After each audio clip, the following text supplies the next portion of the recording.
बागेश्वर बाबांना अकलेचे तारे तोडले. छत्रपती शिवाजी महाराज युद्ध करताना थकले. आपण थकलो, राजपाट सांभाळा असं शिवराय रामदासांना म्हणाले. बागेश्वर बाबाचा दावा. महापुरुषांबद्दल अनेक लोककथा तयार होतात. साधू संत त्यांची मतं मांडत असतात. बागेश्वर बाबाच्या शिवरायांवरील वक्तव्यावर मुख्यमंत्री फडणवीस यांची ही प्रतिक्रिया. या भोंदूला शिव्या द्या आहे का हिंमत? धीरेंद्र शास्त्रीने सार्वजनिक मंचावरून छत्रपतींच्या पराक्रमाचा अवमान केलाय. सर्व सत्ताधारी एकाच मंचावर असताना धीरेंद्र शास्त्रीने महाराजांचा अपमान केला. काँग्रेसचे नेते विजय वडेट्टीवारांचं बागेश्वर बाबा विरोधात ट्विट. मी इतिहास तज्ञ नाही. आम्हाला जेवढा इतिहास शिवाजी महाराजांचा माहिती आहे तेवढाच माहिती आहे. बागेश्वर बाबाच्या वक्तव्यावर राऊतांची प्रतिक्रिया. बागेश्वर बाबा कोण? बागेश्वर बाबा काय इतिहास तज्ञ आहेत का? बोलणारी व्यक्ती सुज्ञ आहे की नाही याचा विचार करणं गरजेचं. बागेश्वर बाबावर संदीप देशपांडेंची टीका. कोल्हापुरात आमदार संजय गायकवाडांविरोधात अदखलपात्र गुन्हा दाखल. कोल्हापूरच्या राजारामपुरी पोलीस ठाण्यामध्ये गुन्हा दाखल. अदखलपात्र गुन्हा नोंद करण्यास आंबे कुटुंबियांचा विरोध. पोलिसांकडून तक्रार अर्जाच्या आधारे अदखलपात्र गुन्हा दाखल. अशी शिवराळ भाषा वापरणं योग्य नाही. एकनाथ शिंदे संजय गायकवाडांना योग्य समज देतील. संजय गायकवाडांच्या वादग्रस्त वक्तव्यावर मुख्यमंत्री फडणवीसांची ही प्रतिक्रिया. संजय गायकवाड यांना मी समज दिली आणि त्यांनी माफीही मागितली. संजय गायकवाड यांच्या वादग्रस्त वक्तव्यावर उपमुख्यमंत्री एकनाथ शिंदेंची ही प्रतिक्रिया. बुलढाण्यात वंचितकडून आमदार संजय गायकवाडांचा निषेध. वंचितने शिवाजी कोण होता या पुस्तकाचं सामूहिक वाचन करून निषेध नोंदवला. पुस्तकाच्या प्रकाशकांना धमकी दिल्याप्रकरणी वंचित बहुजन आघाडी आक्रमक. बुलढाण्याच्या मोताळामध्ये आमदार गायकवाडांच्या समर्थनार्थ कार्यकर्ते रस्त्यावरती. कार्यकर्त्यांकडून आमदार संजय गायकवाड यांच्या प्रतिमेला दुग्धाभिषेक. मुंबई महाराष्ट्रात मराठीचा आग्रह काही चुकीचा नाही. ज्या रिक्षा टॅक्सी चालकांना मराठी येत नाही त्यांना मराठी शिकव.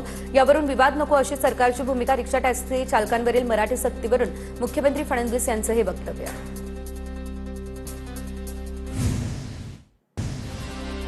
रिक्षा टॅक्सी चालकांना अडचण नाही मग संजय निरुपम यांना काय अडचण आहे?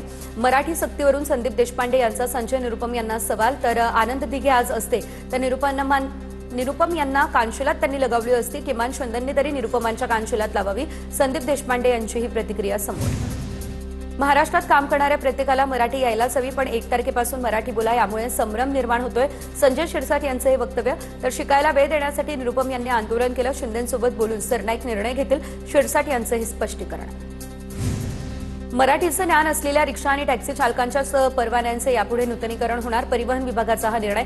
यावेळी संबंधित रिक्षा टॅक्सी चालकांच्या चारित्र्याची देखील तपासणी केली जाणार. उद्धव ठाकरे मध्यरात्री मुख्यमंत्र्यांना वर्षावरती भेटल्याच्या बातम्या. आंबेडकरांनी स्थापन केलेल्या प्रबुद्ध भारत या मीडिया हाऊसनं केलं ट्विट. या ट्विटनंतर राजकीय वर्तुळात खळबळ. उद्धव ठाकरे यांच्यासोबत भेटीबाबतचं वृत्त खोटं. ठाकरेंसोबत लपून छपून भेट करण्याची आवश्यकता नाही. मुख्यमंत्री फडणवीसांचं स्पष्टीकरण. खोट्या बातम्या पसरवणाऱ्या हँडल्सला नोटीस पाठवणार असल्याचा फडणवीसांचा इशारा. गोंदियामध्ये अनुसूचित जातीच्या उपवर्गीकरणाविरोधात मोर्चा. राष्ट्रवादीचे आमदार राजकुमार बडोले यांच्या नेतृत्वात मोर्चा. मागण्या पूर्ण न झाल्यास मुंबईमध्ये मोठा मोर्चा काढण्याचा इशारा दिला. शिवसेना राष्ट्रवादीनंतर केजरीवालांच्या आम आदमी पार्टीमध्ये फूट. राघव चड्डा, संदीप पाठक, अशोक मित्तल यांच्यासह राज्यसभेतील 7 खासदार भाजपमध्ये सामील होणार. भाजप गुंडांचा पक्ष असल्याचं राघव चड्डा कालपर्यंत बोलत होते. त्याच गुंडांच्या पक्षामध्ये आज राघव चड्डा गेले. संजय राऊतांची राघव चड्डा यांच्यावर टीका. भाजपचं निर्लज्ज राजकारण सर्वांना माहिती. राऊतांची भाजपवर ही टीका. पक्ष सोडण्यासाठी आता माझ्यावरही दबाव होता पण मी पक्ष सोडण्यापेक्षा तुरुंगात जाणं पसंत केला.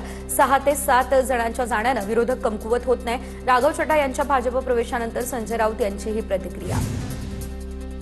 आम आदमी पक्षाच्या राज्यसभेमध्ये विलिनीकरणाच्या सर्व प्रक्रिया पूर्ण. त्यामुळे खासदारांच्या अपात्रतेचा प्रश्न उद्भवतच नाही. विशेष सूत्रांची TV9 मराठीला माहिती. विलिनीकरणाशी संबंधित सर्व औपचारिकता पूर्ण झाली आहे अशी देखील सूत्रांची माहिती. एकनाथ शिंदे खरातचे भक्त त्यामुळे प्रकरण उघडकीस आलं. अन्निसचे संस्थापक श्याम मानव यांची प्रतिक्रिया. खरातकडे अनेक राजकीय लोक जात होती. शिंदेंमुळे प्रकरण समोर आलं त्यामुळे धन्यवाद. श्याम मानव यांचं वक्तव्य. दररोज एक अत्याचारी भोंदूबाबा उघडे पडतायत असे अनेक भोंदू प्रत्येक तालुक्यात प्रत्येक शहरात. विकास लवांडेंचा हा दावा. भाजप RSS विराट हिंदू संमेलनामध्ये भोंदू विरोधात कधी बोलणार? पवारांच्या राष्ट्रवादीचे प्रवक्ते विकास लवांडे यांचा हा सवाल. नाशिकमध्ये भोंदू खरातवर सरकारवाडा पोलीस ठाण्यात आणखी एक गुन्हा दाखल. खरातचा CA ललित पोफळे यांनीच केली तक्रार. तर CA कडून आई वडिलांच्या मृत्यूचा योग टाळावा यासाठी 8,76,00,000 उकळले. अवतार पूजा करायची सांगून खरातने स्वतःचाच CA ललित पोफळेची केली फसवणूक. गोंदूकराच्या पत्नीचा उरणमधील जमीन व्यवहार रद्द. उरणमधील 3 कोटींची जमीन अवघ्या 58 लाखात लाटल्याचा संशय. बेकायदेशीर जमीन खरेदी केल्याप्रकरणी व्यवहार रद्द. उरणचे तहसीलदार डॉक्टर उद्धव कदम यांनी हे व्यवहार केले रद्द. पंतप्रधान मोदी आणि डोनाल्ड ट्रम्प यांची भेट होण्याची शक्यता. जून महिन्यामध्ये ही भेट होण्याचा अंदाज. G7 शिखर परिषदेमध्ये सहभागी होण्यासाठी दोघेही फ्रान्सचा दौरा करणार असल्याची माहिती. करमाळ्यातील ग्रामपंचायत पोटनिवडणुकीमध्ये कात्रज सरपंचांची बिनविरोध निवड, तर रिटेवाडी आणि जिंती या ठिकाणी 28 एप्रिलला मतदान होणार. 29 एप्रिल रोजी निकाल जाहीर केला जाईल. अजित पवारांच्या कामातून प्रेरणा घेत बारामतीकरांकडून दर शनिवारी स्वच्छता मोहीम. शहरातील उद्याने आणि प्रशासकीय इमारतींचा परिसर स्वच्छ करत बारामतीकर हा अनोखा उपक्रम राबवत आहेत. जळगावच्या मुक्ताईनगर या ठिकाणी आणि बडोदा या ठिकाणी 12,530 हेक्टर क्षेत्रामध्ये पाणी टंचाई वाढली. त्यामुळे वन्य प्राण्यांचा आता नागरी वस्ती आणि शेतशिवारांमध्ये वावर. उपाययोजना करण्याची स्थानिकांची मागणी. नाशिकच्या मालेगाव शहरातील सरदार चौक परिसरामध्ये हजारो लिटर पाणी वाया. पाणी पुरवठा विभागाच्या निष्काळजीपणामुळे पाण्याची नासाडी. पाणी वाया गेलं त्यामुळे पाणी संकट आणखी गडद होण्याची देखील शक्यता. वाशिम जळुका या ठिकाणी शेतकऱ्यांवरती नैसर्गिक संकट ओढावलं. मूग पिकाला वेळेवरती आणि पुरेसं पाणी मिळत नाहीये, त्यामुळे उत्पादन घटण्याची भीती. काटेपूर्णा धरणातील कमी पाणीसाठ्यामुळे शेतकरी अडचणीत. ठोस उपाययोजना करण्याची मागणी. नंदुरबार जिल्ह्यामध्ये चारा महागला, त्यामुळे दुग्ध व्यवसाय आर्थिक संकटात. जनावरांच्या खाद्यपदार्थांमध्ये झालेल्या दरवाढीचा दूध उत्पादक शेतकऱ्यांना बसला फटका. गोंदियामध्ये जिल्ह्यातील जलसाठ्यांमध्ये केवळ 31% पाणीसाठा शिल्लक. गोंदिया जिल्ह्यामध्ये जलसंकट अधिकच गडद. बहुतांश प्रकल्पांमध्ये 40%च्या आत पाणीसाठा. चंद्रपूरमध्ये वाढता पारा आणि सांडपाण्यामुळे रामाळ्यात या तलावातील जलचर संकटामध्ये. 44 अंश तापमानामुळे पाणी गरम झालं, त्यामुळे बाष्पीभवन वाढलं. शेकडो माशांचा मृत्यू. दुर्गंधीमुळे परिसरातील नागरिक हैराण. आरोग्याचा प्रश्न ऐरणीवर. पुण्याच्या शिरूरमध्ये भर रस्त्यामध्ये गरोदर महिलेने बाळाला जन्म दिला. एक डॉक्टर या मायलेकीसाठी देवदूत ठरले. शिरूर ग्रामीण रुग्णालया शेजारची ही घटना. प्रसूती काळ सुरू झाला, त्यामुळे संबंधित महिला ग्रामीण रुग्णालयामध्ये जात होती. तुळजाभवानी देवीची नियमबाह्य सिंहासन पूजा करणाऱ्या महंतांना पाठीशी घातल्याचा भोपे पुजारी मंडळाचा आरोप. नियमबाह्य पूजा करणाऱ्या महंत वाकोजी बुवांना कोणतीही नोटीस नाही. भोपे पुजारी मंडळाच्या जिल्हाधिकाऱ्यांकडे धाव. गोंदिया जिल्ह्यामध्ये चोरीला गेलेल्या 65 क्विंटल तांदळासह 14 लाखांचा मुद्देमाल जप्त. गोंदिया ग्रामीण पोलिसांची कारवाई. उभ्या ट्रकमधून चोरले होते 130 पोते तांदूळ. सोन या ठिकाणी खरेदीदाराला देखील केली अटक.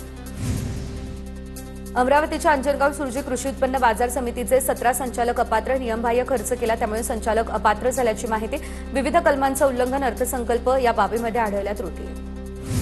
खारघरमध्ये मध्यरात्री दरोडा. 40 लाखांचे दागिने लुटले. खारघर सेक्टर 12 मध्ये मध्यरात्री फिर्यादीवर हल्ला करून मारहाण. खारघर पोलिसांकडून गुन्हा दाखल. आरोपींचा शोध सुरू. जनगणनेमध्ये ओबीसींचा स्वतंत्र रकाना द्या, अन्यथा जनगणनेवरती बहिष्कार घालू. गोंदियामध्ये ओबीसी कृती समितीचा केंद्र सरकारला इशारा. केंद्र सरकारकडून देशभरात जनगणनेला. राज्यातील 10वी आणि 12वीचे निकाल उशिरा लागण्याची शक्यता. तर बोर्डाच्या कर्मचाऱ्यांच्या आंदोलनामुळे पेपर चेकिंगचं काम ठप्प. शिक्षण मंडळाची बढती आणि बदली 2 वर्षांवरून 4 ते 6 वर्षांवर नेली, त्यामुळे कर्मचारी संतप्त.